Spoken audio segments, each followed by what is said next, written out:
Show में एक बार फिर खुश आमदेद। सेठी साहब ने इस हुकूमत की पोजीशन के हवाले से पिछले चंक में जो बातें की वो अपनी जगह पर बहुत अहम है, लेकिन दूसरी तरफ हम देख रहे हैं कि पाकिस्तान पीपल्स पार्टी बहुत मुस्तैद है।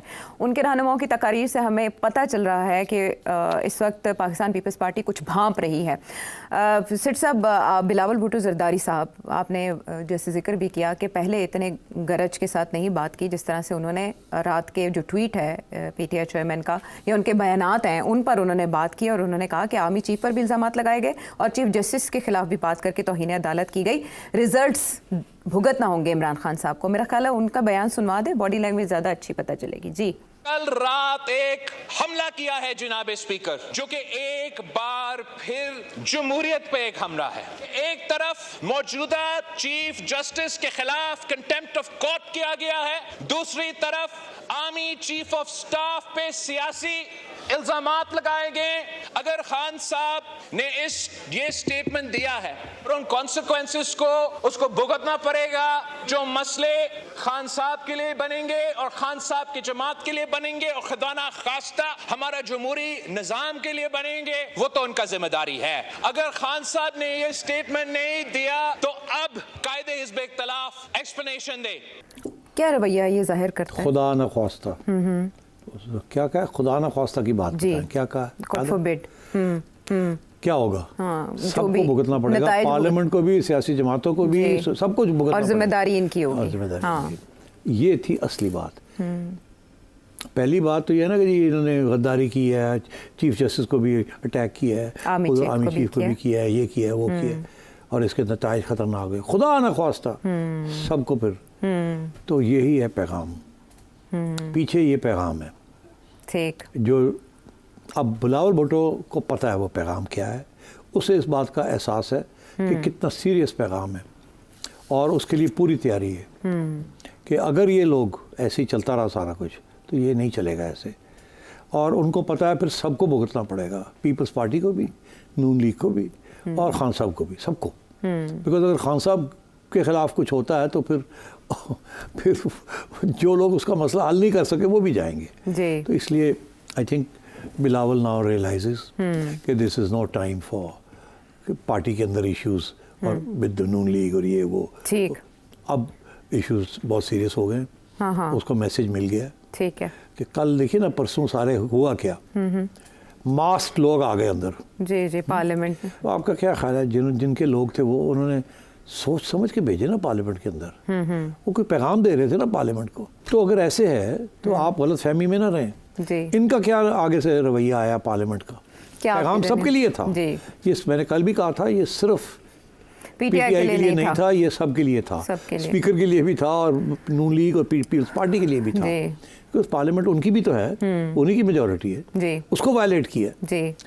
तो this was a message for all parties in the parliament कि पार्लियामेंट इतना ही है। तो स्पीकर साहब और उसके बाद कुछ लोग सोचा कि अब हम मारे जाएंगे अगर हम खड़े ना हुए पार्लियामेंट के लिए, नाक कट जाएगी। हाँ, और फिर ये कमेटी बना दो, ये कर दो, वो कर दो, मिट्टी डाल दो, मिट्टी पाओ ऐसे या कुछ और। अब वो और स्पीकर साहब प्रोडक्शन ऑर्डर कर दो, ये कर दो, वो कर दो, कवर कर लें किसी तरह अपने आप को कवर करने के लिए।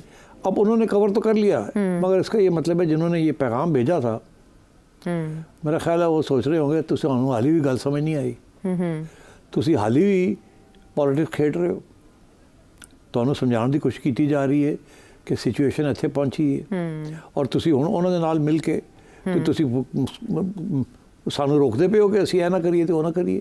ਤੁਸੀਂ ਹੁਣ ਪਾਰਲੀਮੈਂਟ ਲੌਜਿਸ ਵਿੱਚ ਰੱਖਣਾ ਚਾਹੁੰਦੇ ਹੋ ਇਹਨਾਂ ਨੂੰ, ਤੁਸੀਂ ਇਹ करना चाहते हो। ठीक है, तो इनकी मजबूरी है कि ये करना पड़ता है। After all they the custodians of parliament. अगर पार्लियामेंट वायलेट हुई है दे हैव टू प्रोटेस्ट। हाँ, रूल्स भी है ना। This is politics, please try and understand, this is politics. इसके अंदर rules don't matter, law doesn't matter. अगर रूल्स और लॉ मैटर करता तो वो जाते अंदर, उनको नहीं पता हम क्या कर रहे हैं, उनको नहीं पता रूल्स क्या है। They are telling you these rules are not significant, we don't care. ठीक, ये सीरियस क्राइसिस है, इसको रिजॉल्व करें और स्टेप असाइड। ठीक, we'll resolve it ourselves। ये मैसेज है, ये मैसेज है। बिलावल को समझ आ गई मैसेज की, शहबाज साहब को भी मैसेज की समझ आ गई है। अच्छा, अब क्या वो व्हाट कैन दे डू, वो छोड़ दें उस बात को। whenever they do something उसका ये मतलब नहीं होता कि उन्होंने सारे उसके कॉन्सिक्वेंसेस सोचे होते हैं कि आगे ये भी हो सकता है, हम ये करें या ना करें। वो एक नी जर्क रिएक्शन होता है कि beyond a point not acceptable. बाद में देखा जाएगा क्या होता है। तो अब मैं समझता हूँ कि यहाँ भी सिचुएशन वो अच्छी नहीं है। पार्लियामेंट को भी पैगाम चला गया है, पार्लियामेंट ने आगे सुप्रीम कोर्ट को पैगाम दे दिया है, सुप्रीम कोर्ट ने काउंटर पैगाम दे दिया है। तो ये मामला जो है this is going to end up in a huge clash. Parliament will have to stand with the establishment, and the political parties will stand with the establishment, and they will stand against these 8 judges. And there will be problems because one side is very powerful, and the other side is just people with the constitution in their hand. ठीक? और ये वो कहते हैं we are the custodians of this constitution. Parliament कहती है we are the custodians of this constitution. और election commission कहती है वो सानू भी गिन लो, वो 80 भी थे हम भी इसी को देख रहे हैं। So therefore this becomes irrelevant right in the current situation. तुम कहती हो मेरी है, वो कहता है मेरी है, तो फिर किसी की भी नहीं है। और वो जो कहते हैं कि ये है क्या चीज़, ऐसे लोग बहुत हमने देखे हैं पहले जो कहते हैं ये तो स्लिप ऑफ पेपर। तो इन अ वे पीपल्स पार्टी इस वक्त सहारा देने की कोशिश कर रही है नून लीग को और इस हुकूमत को और एस्टेब्लिशमेंट को एक मैसेज कि we are there and we are standing. I will stand with you. Okay ठीक। तो अब और वो खान को समझा रहे हैं कि डोंट टेक अस देयर। हाँ सबका ही नुकसान हो जाएगा। हमारे भी हम भी we will be under compulsion and आपको भी ले जाएंगे, ये यहाँ ले जाना है इन्होंने कोर्ट के अंदर, और ये सुप्रीम कोर्ट जो है इसको भी डिफेंड कर देंगे ये। ठीक। अब बात यह है कि यहाँ मैं आपको अपना ओपिनियन नहीं दे रहा, मैं एक तजिया कर रहा हूँ कि कौन से लोग क्या सोच रहे हैं। और ये मामला अगर तय ना हुआ the right way which is a compromise somewhere along the line, ताकि हम वहाँ ना जाएं जहाँ हम इस वक्त लगे जा रहे हैं। तो ये this is not my opinion.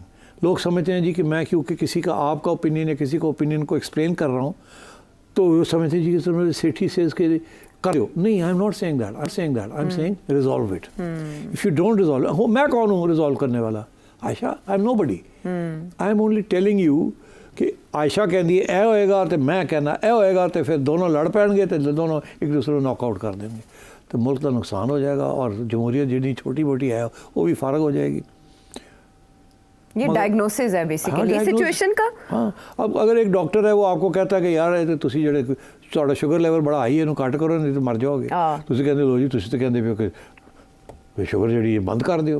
मैं नहीं कह रहा बंद करो, ये खाओ, थोड़ा मसला है, मगर अगर खाते जाओगे तो यही होएगा। ये कॉन्सिक्वेंसेस हो सकते हैं। बड़ा शौक है शुगर खाना खाओ, मगर तुम्हें पता होना चाहिए होएगा की होगा। ठीक है। तो this is what's happening and so therefore let I don't want to be misunderstood. Okay ठीक है। My job is to explain who is doing what and where, if they don't step back where it will lead.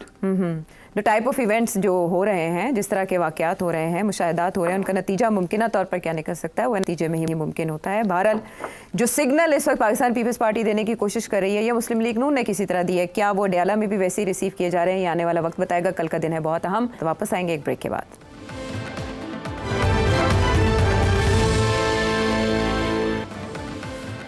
Show में एक बार फिर खुश आमदेद। मामला Pakistan peoples party नून league और establishment का हमने डिस्कस किया और जुडिशरी भी है उसमें एक अहम रोल है। अब लेकिन पाकिस्तान तहरीक इंसाफ और उसके चेयरमैन जेल में बैठे क्या देख रहे हैं, ये बहुत अहम है।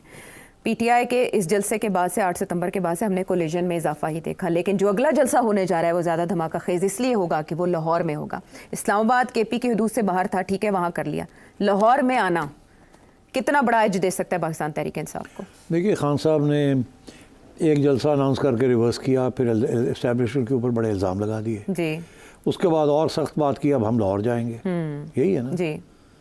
मेरा ख्याल है एस्टेब्लिशमेंट ने ये फैसला किया कि ये जलसा या तो कैंसिल करें या फिर तैयारी करें, फिर हम भी विल क्रैक डाउन। अच्छा, जब अब क्रैक डाउन के 2 पहलू होते हैं।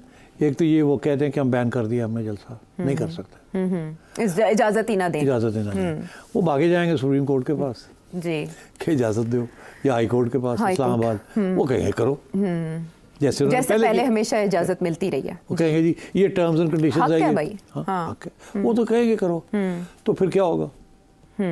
फिर ये कि नहीं करने देंगे इनको, वो आने की कोशिश करेंगे, लोग बाहर निकलने की कोशिश करेंगे, उससे पहले लोगों को पकड़ के लीडर्स को पकड़ के धकड़ करके अंदर कर दिया जाएगा, गायब कर दिया जाएगा, और उस दिन जो लोग निकलेंगे बड़ी सख्ती के साथ देल भी क्रैकडाउन। अच्छा, देल भी क्रैकडाउन। जलसा नहीं होगा। पीटीआई इमरान खान यही चाहता है